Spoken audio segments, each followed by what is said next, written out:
All right, guys, so with all the gaming news out of the way, let's go ahead and talk about the featured sort of attraction of this week's show. The reason all this stuff is here. Yes, we want to talk about Beast Wars. Since we have no new geek television coming out this week, we want to talk about, I think, what I think, and maybe what you guys think too, is one of the best animated series. Certainly of our childhood. Yeah, for sure. Yeah, so if you guys aren't familiar with Beast Wars, it is a show that ran from September of 1996 to March of 1999. It was a show based around the Transformers property, you know, the robots that turn into cars. Only this show, they turned into animals. It was a show that was actually set in the same universe or same continuity as the original 1984's Transformers animated series, which was really great if you're a fan of the original cartoons watching the show, the Easter eggs you got all throughout. And it was followed up by Beast Machines, which is sort of a sequel series. Now, Beast Wars was notable because it won a Daytime Emmy Award for Outstanding Achievement in Animation. And honestly, I think the show frankly deserved it. Sure. Everything Mainframe that was doing really was kind of groundbreaking. Mainframe Entertainment's the same guys who brought us Reboot a few years earlier before Beast Wars. Sadly, as the years have progressed, Mainframe is a shell of what it used to be. Greg and I looked it up one time, and they pretty much do direct-to-DVD Barbie CG animated films anymore, and they really just aren't the studio they used to be, which is kind of sad. But back here in the 90s, man, they were firing on all cylinders. Oh, yeah. They were telling great stories. They had great characters, and we'd like to talk about some of that today. So let's go ahead and then I guess we'll talk about in general what Beast Wars was about. And feel free to chime in, guys, but I thought Beast Wars was really just kind of a show about a group of heroes that were displaced from their home. They were chasing thieves, basically, who stole a really important artifact on the planet Cybertron, and they got stuck on a planet back in time, and they didn't really know where they were. As the show progressed, we figure out they're on the planet Earth, and they're on the same planet where Optimus Prime and his Transformers crash landed way back in the prehistoric era, but the Beast Wars landed after they crashed, but before they woke up in the 1980s. So it was kind of an interesting twist. You didn't learn the original Transformers connection. I mean, they talked about Unicron and Cybertron and all that stuff. And Starscream even had an appearance. But you didn't really learn that there was a hard connection until we actually saw the Ark and Optimus and all that stuff later, right? Right. I mean, so I'm curious, did they know they were going to do that the whole time, or was that something they came up with as the show progressed? I could be wrong on the story a little bit here, but if you watch the special features that are at least on the Season 1 Rhino animation DVDs, Larry DiTillo, Bob Forward, they all talk about how they were basically given free license to do whatever they want. And they came into the project, having done Reboot, not really knowing anything about the Transformers. They knew that the cartoon existed, but they kind of started creating the show, telling their own story. And they left the planet intentionally with 10 moons so they could decide that it could be Earth if they wanted it to be, and figure out what they were going to do with that later. But then as they started watching the original cartoons, they got the inspiration to kind of sprinkle in G1 references. And by the time they got into Season 2, they just went full on into it because the fans were digging the references, and they just kind of decided, okay, this is definitely a sequel series. Mm-hmm. So I think they actually made the transition pretty well and pretty unnoticeable, honestly. It looks like it could have been planned from the entire time. Yeah, absolutely. So I never would have known as a kid that wasn't where the series was going, so yeah. Yeah, so I guess, Jeff, we'll start with you. Kind of talk about why you think Transformers Beast Wars is one of the best Transformers iterations that we've seen. I mean, honestly, this has probably been my primary source of Transformers up until the new movies. Because when I was a kid, I had some of the car ones, but this was I was about the right age for it when this came out. Yes. This was essentially my introduction to Transformers, and it's just always kind of stuck with me throughout the years. I mean, like you said, the stories were great. I love all the characters. You know, going into the new movies, I guess it was the second one where where Megatron doesn't he end up as a dinosaur at some point? Second or third one? I thought one of the new ones they kind of hinted at it. Well, I haven't seen Transformers 4 yet. What was the name of that one? It was whatever the most recent one was, I think. They hint at it at the very end. They kind of give you a quick glimpse. Okay, so that would make sense then for the fourth one. But yeah, I mean, other than that, I mean, like I said, this is, you know, essentially everyone else had truck Transformers, that kind of stuff. This was my Transformers. So sure. And I do like, you commented on the new movies, the Michael Bay films. I enjoyed seeing Scorponok, even though it wasn't the Scorponok we were used to, appearing in the first movie, so I thought that was pretty great. So, Greg, why do you think Transformers has kind of stood the test of time, and why? I think one of the most important things about the show, and this is something I kind of want to come back to in a second, is the way that they push the boundaries on animation. Certainly, at the time, it was one of the only fully 3D animated shows at the time. And I'm sure it just cost a fortune to do because at the first season we had, 24 episodes? Yep. And then they seemed to decide to scale that back half as much in season 2 and 3. But I think the show was better for it, too. It was, yeah. And that's the other thing that I think is one of the reasons that the show is often considered so good, is that they were not afraid to do serious plot lines. Right. They didn't feel the need to be only a kid's show, and because of that, you had that kind of thing where even an adult can enjoy it, but kids will enjoy it too. We're in a lot of kid shows that would kill off characters. Yeah, right. Yeah, that just didn't happen then. And just like Jeff was saying, the show was timed pretty perfectly for me to come into it as a kid. It was my first Transformers series. Also, I have no real attachment to cars or vehicles or anything like that. Whereas, I mean, especially at the time, I was super into like cheetahs and rhinos and lions. Yeah. So yeah, it definitely appealed to me from that perspective. Right. And I think it has aged well, at least as far as the stories and even to some extent the animation. Sure. Well, I definitely think, even though it shows its age, the animation looks really great. Mm-hmm. And one thing I think that's great about this show and why I can still watch it today is we were very much kids. In our house, our parents weren't huge into cartoons. They thought they were for children. They wouldn't even give them the time of day. So we would watch a lot of adult programming, whether it be Star Trek, whether it be any sort of like legal drama that our parents were watching. Nick at Night was different. That was the fun stuff for us, right? Yeah, but like true. We were exposed to a lot of non-animation because our parents just wouldn't watch it. So when we saw a show like Beast Wars, it was an animated show, but it also had the level of storytelling and the level of depth that we saw with the shows that we were kind of forced to watch with our parents. Mm-hmm. So I think in that sense, it was something that we were able to appreciate more. And I think shows like this, shows like Batman the Animated Series, X-Men the Animated Series, I think are in kind of a higher tier or a higher pantheon than other animated series that were out at the time, like Bobby's World, which was fun, but just didn't have the same sort of richness to it. So I think that's part of the reason, for me at least, why I stood the stand of time or whatever the duration is. It offered more. It offered something to come back to and characters I think that you could really get behind and really get to know. Bobby's World is a good comparison because it's another show that, they had moral lessons. They did sort of serious stuff, but it was always kid-focused. Right. Like, I mean, as an adult, you probably wouldn't draw that much out of Bobby's World, whereas you could watch Transformers now, and there's still a lot of those, or Beast Wars now, and there's still a lot of those themes that you would even be impressed by. Mm-hmm.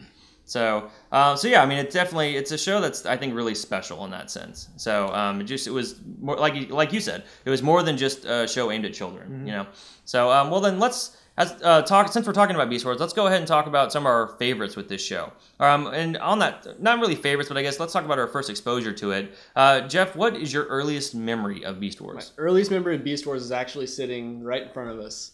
Okay. Cheetor right there. That was my brother he must have been his second year in college, so I would have been 7 maybe. Okay. I remember walking around Toys R Us and saw Cheetor and just got so excited because it was a cheetah transformer, and I was just obsessed with cheetahs for some reason.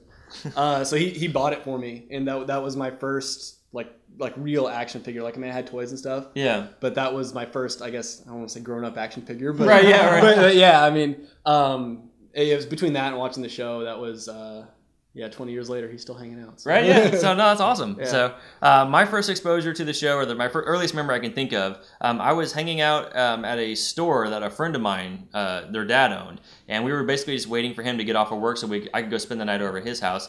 And while we were in the back room, the little break room, he had a black and white TV that had a lot of snow on it, but we were still able to watch Fox's afternoon cartoon programming.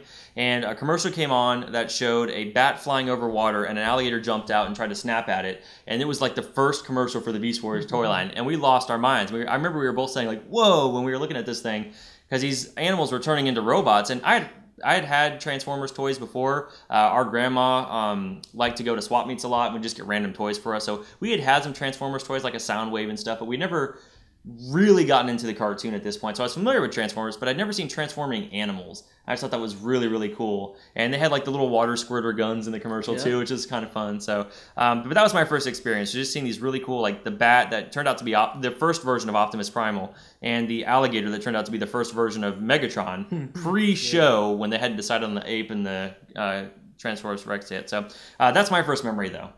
Absolutely. Like I don't remember, because it was so long ago, whether the toys or the show were first for me. Okay. But in that first wave of figures, it's definitely really impressive how tight they were. I want to say, like Armadillo, my first figure, you had basically a lever that you could move, and the whole thing would just transform.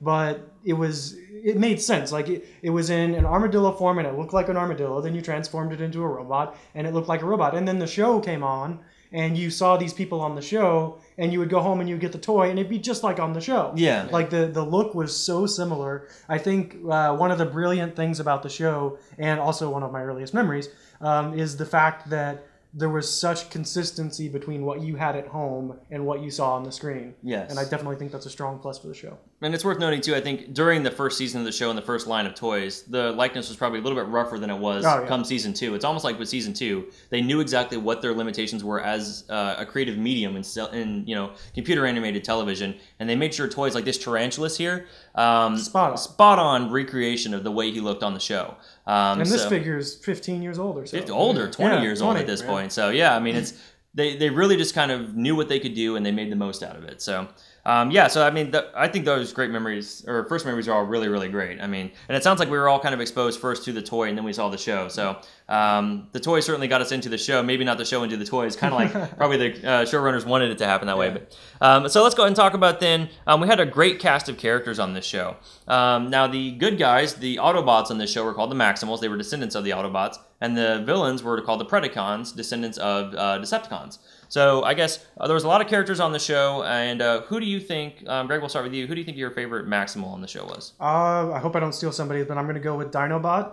Okay. Because I liked the aspect of his character. First episode, he switches sides. And then the rest of the show, really, until mid-season 2, spoilers, he's still not sure about these guys. And while he comes to respect them and even consider himself a Maximal, he still fundamentally, philosophically, has strong differences with the Maximals, to the point where he even considers helping the Predacons at times, but understands that they're kind of their own brand of evil.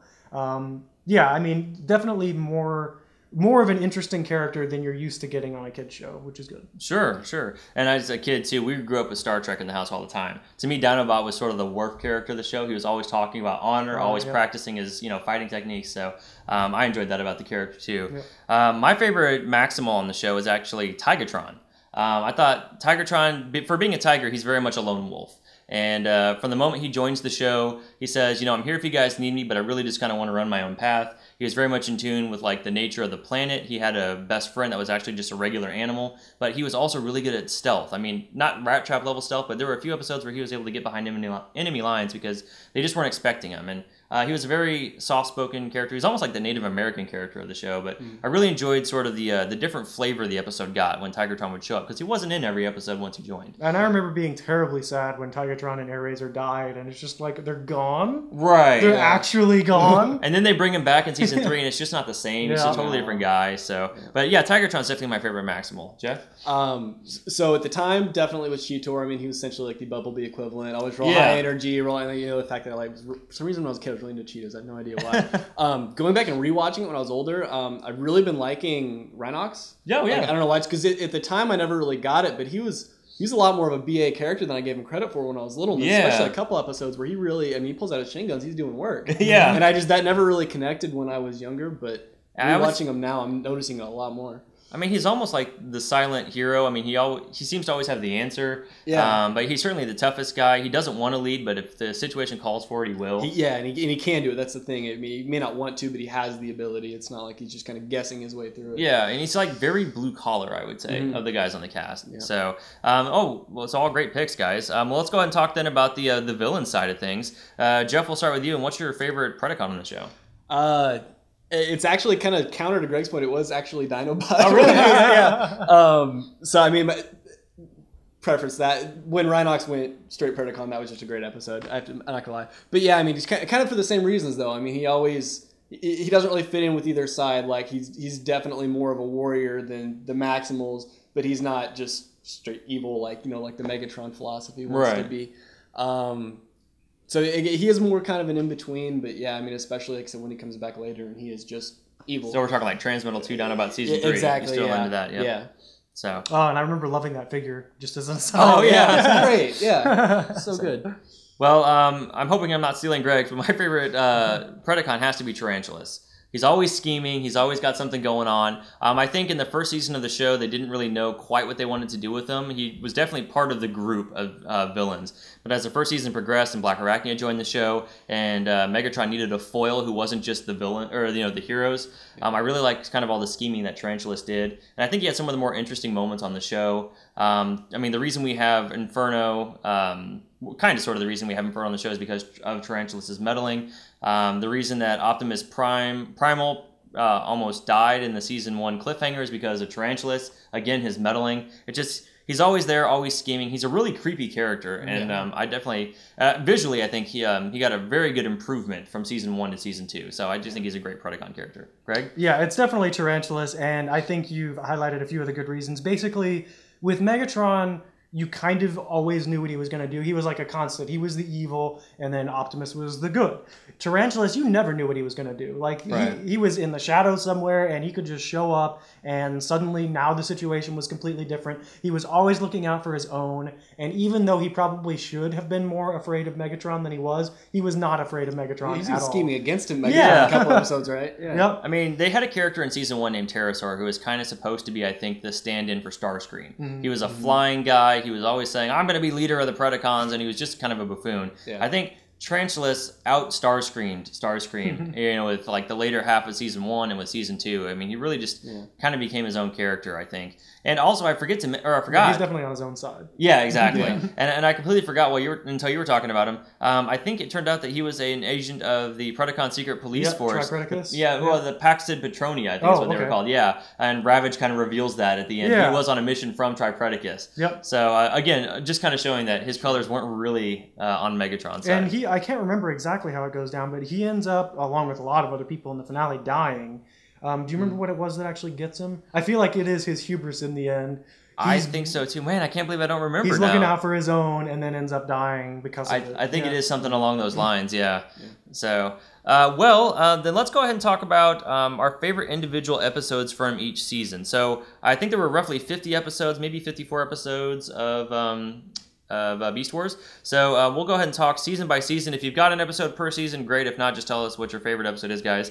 But let's start. I'll start by saying my favorite episode from season 1 is Fallen Comrades. Fallen Comrades is the episode where Tigertron first gets introduced. And what I really enjoy about the episode is the feel of the chase between the Autobots and the Maximals. It's the first time we've had a protoform, or not a protoform, but a stasis pod of a Maximal. So I guess I should say, in the pilot of this show, the Axelon, the ship that the Maximals are on, before they crash land on this planet they don't realize is Earth, they launch all of their comrades who aren't necessary to keep the ship flying into space so that they can try to rescue them once they fix the ship and get back up into space. Big mistake. So they basically end up with 20 different robots off in space. And just bolstering the Predacons' forces by the end. Basically, so and each stasis pod was basically set to crash land to the planet at a certain point. So this is this first protoform that lands on the planet. There's a race to get to him. I think it's just a really fun episode. We get a lot of great character moments from all the characters, but we also get to meet Tigertron for the first time, and we get that sense of this guy's going to be his own man.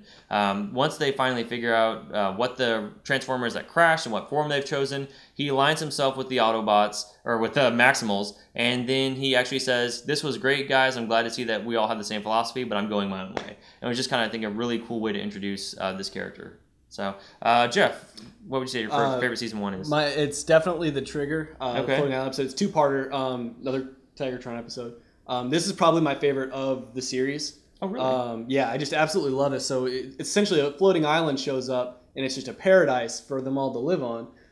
The only kind of caveat to that is no weapons. You pull out your weapons, you shoot, there's a giant laser turret essentially that just owns you. Right. And it's got a good message that I think kind of still holds up. Tigertron says it at the end, when it's kind of a long drawn out thing, but eventually, they lose access to the island and it ends up blowing up, I think. But they were essentially given a paradise, and the only rule was they couldn't fight, and they couldn't tear themselves away from this war long enough to live in this paradise. It was perfect. And I mean, even 20 years later, that still kind of holds up. Oh, yeah, absolutely, yeah. Probably even more so now. Right. Yeah. And Tigertron's definitely, he's the one who points it out to him, and he says, "You guys are basically fools." Exactly, even the Maximals can't stop fighting long enough to enjoy it. So. Yep. So, what's your favorite episode from season 1? So, season 1's tough for me because there are so many episodes, and it's so long ago since I've seen it. But I settled on Spider's game because for a couple reasons. Firstly, especially as you were describing Fallen Comrades, I just remembered that sort of sense of giddy glee whenever it would be a stasis pod's crashing. So we're getting a new hero. Yeah, exactly. New toy. Yeah. So you had that aspect going on. Then you also had the spiders working together, which they didn't do very often because Black Arachne didn't trust Tarantulas, and Tarantulas really didn't want a whole lot to do with her. Yeah. And then the introduction of Inferno, who is, while I don't know that he's necessarily one of the stronger written characters, I do think he's great comic relief and certainly very imposing, and becomes a major force throughout the rest of the series. So, yeah, a lot of good stuff going on in that episode. Okay, well, good pick.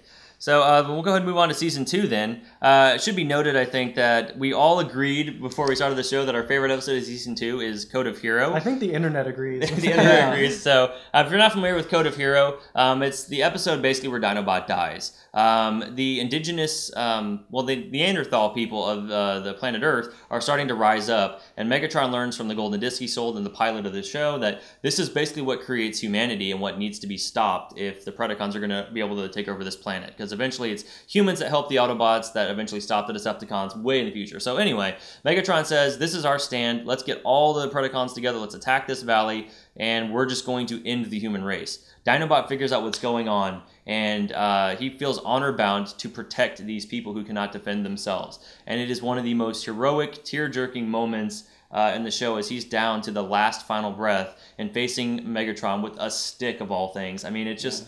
And he subverts expectations in the end by using the stick to create a simple tool and create a hammer that actually ends up influencing the evolution or the development of the people by the end of this episode.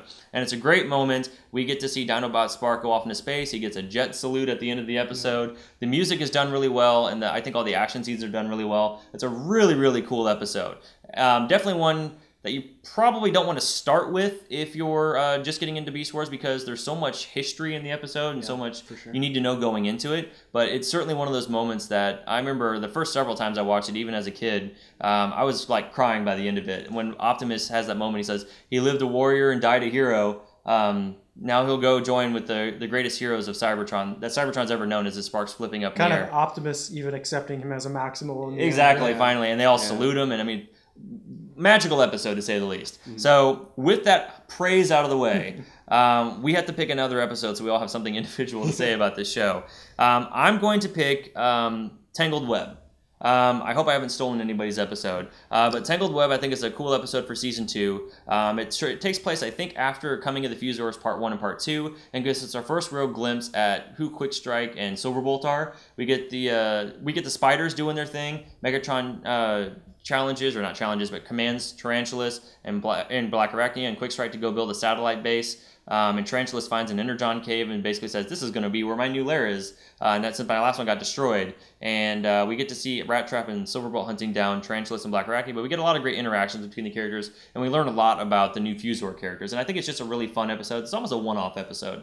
So I think that's a good one to check out for Season 2.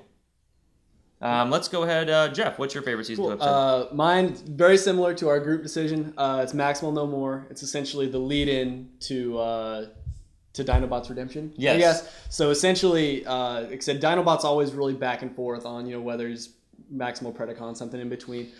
He decides, I don't remember what spurs it, but he essentially decides he's going to go back to the Predacons and try and rejoin.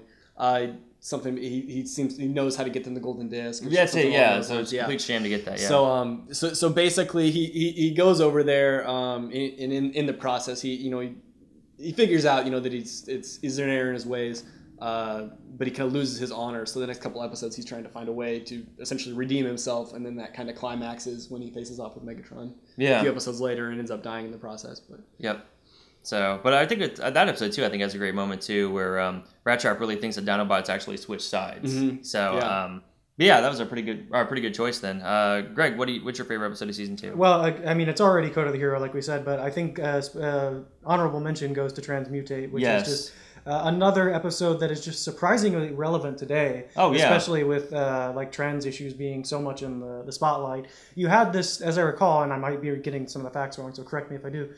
You had a stasis pod that tried to create a transformer, but kind of failed. Yeah, it was a damaged pod. So you ended up with this sort of assemblage, like this not quite functioning transformer. And similar to the Trigger, it's like the Maximals want it, the Predacons want it, and it ends up dying as a result of their war over it. Right. And you got some stuff in there, as I recall, doesn't Rampage even kind of sympathize with It's Transmutate? the most human we see Rampage in the entire series, He kind of understands being this twisted creature. Because he himself was created. Yeah. And kind of a twisted creature. So there's a lot of good stuff going on in that episode, and another very emotional, very ahead of its time, forward thinking, and it is also an episode too that kind of deals with the concept of euthanasia, because there's the discussion of, well, should we just kill this thing that's not perfect, this thing that can't transform and is useless in our war?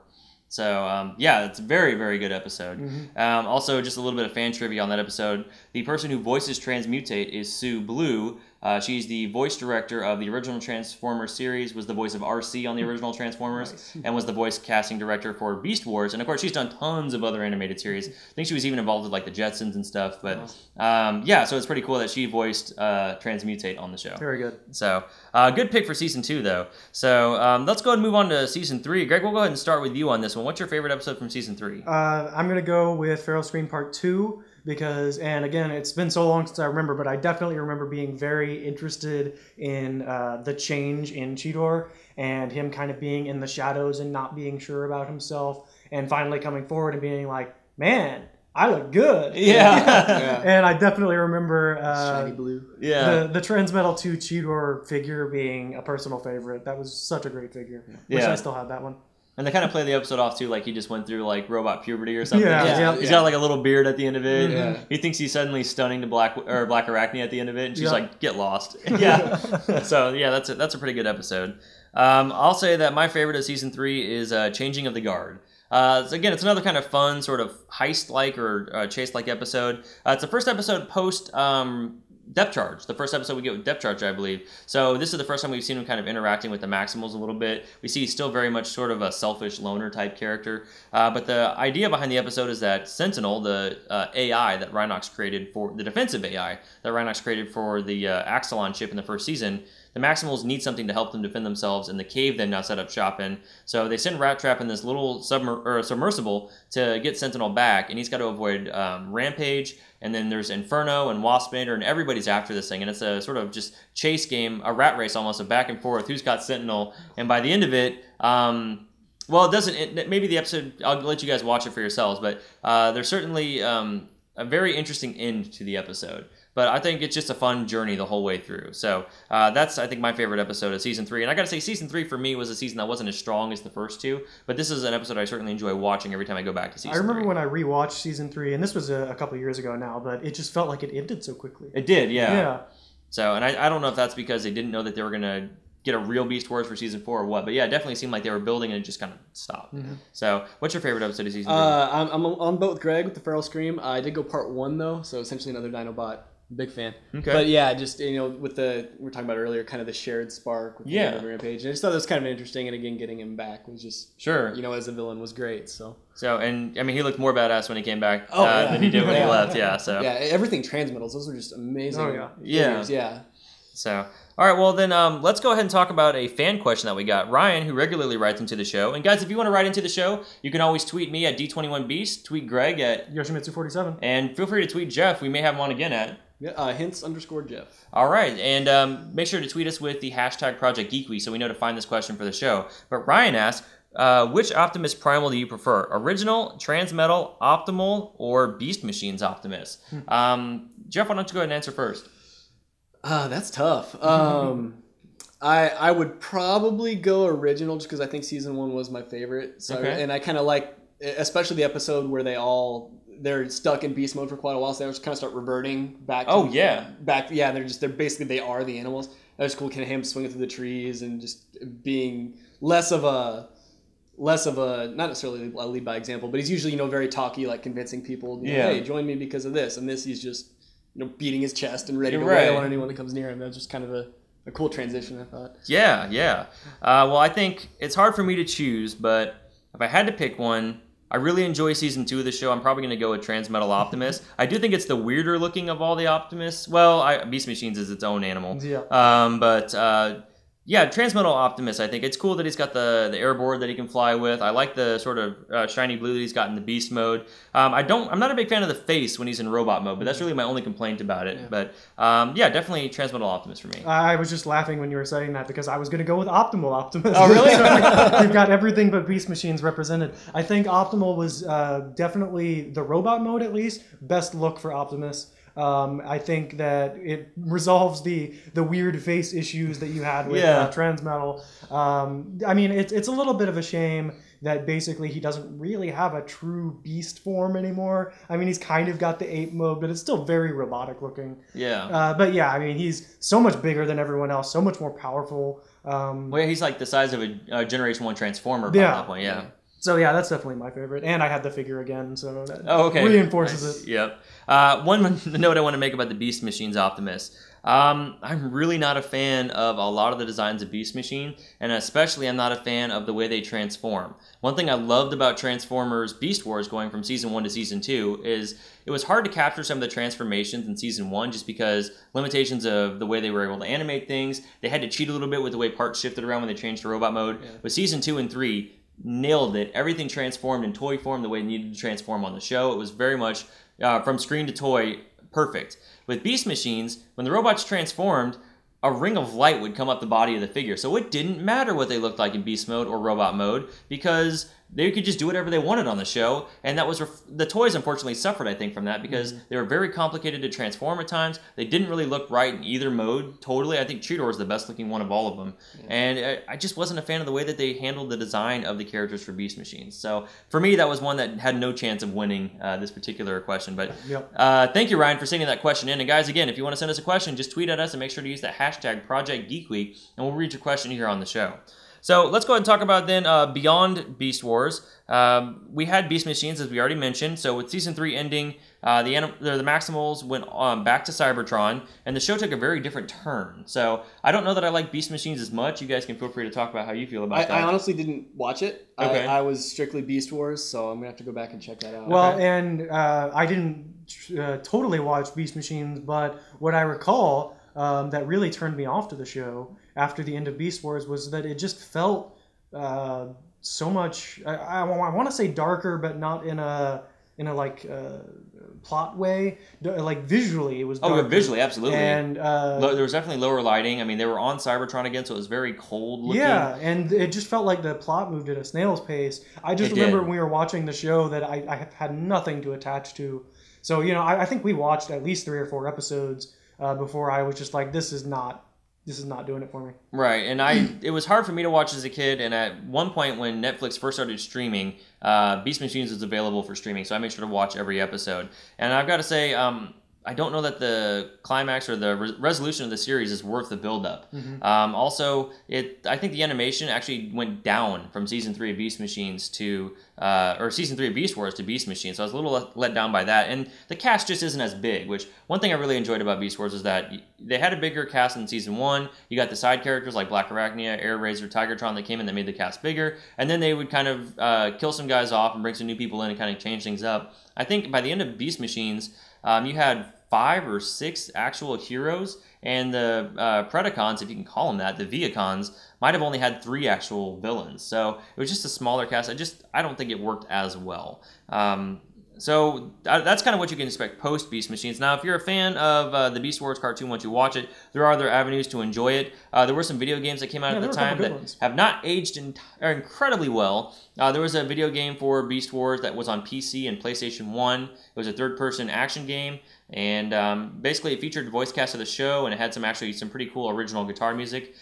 We had Beast Wars Transmetals, which was originally a Blockbuster exclusive fighting game. It was kind of like Power Stone, an arena-style fighter that featured the Transmetal look of all the characters, and even with characters like Rhinox, who was in the game, they based his Transmetal model off the toy of Rhinox and not the way he looked in the show, but they got the entire voice cast, with the exception of Rhinox, back to actually be in the game, so that was pretty good. And then there's also comic books out there from IDW. They've done a lot of stuff with Beast Wars since then, so definitely some things you guys want to check out. So, but overall, I think Beast Wars was a really, really great show, and it's definitely something all 3 of us shared growing up as we were younger. So I hope we see it again in some form at some point, although I'm sure it'll just be the case of where this isn't my Beast Wars. What are they doing? Yeah, I know, right? So I haven't stayed. I mean, I've watched a lot of Transformers Incarnations post Beast Wars. I still think this is the best one. I've seen Energon, Armada, Prime a little bit, but there was a show called Transformers Prime Beast Hunters, and I didn't follow that too much, but I know they had a lot of animal modes back on that, so that might be a place you can go for more recent animal Transformers shows. But Beast Wars really is something special, and while the animation does show its age a little bit, especially in season 1, by the end of the show, I think you'll be really satisfied with everything that you've seen, and I still think it holds up as great character development, great story arcs, really a show that you guys want to check out. Yep. And definitely I think it should be held up in the same regard as shows like Firefly or Star Trek or really any of those science fiction shows, Stargate, that stand the test of time. I think it really belongs in that same sort of pantheon. So, well, do you guys have any other thoughts on Beast Wars before we move on? Watch it. Watch it. Yep. All right. Watch it twice.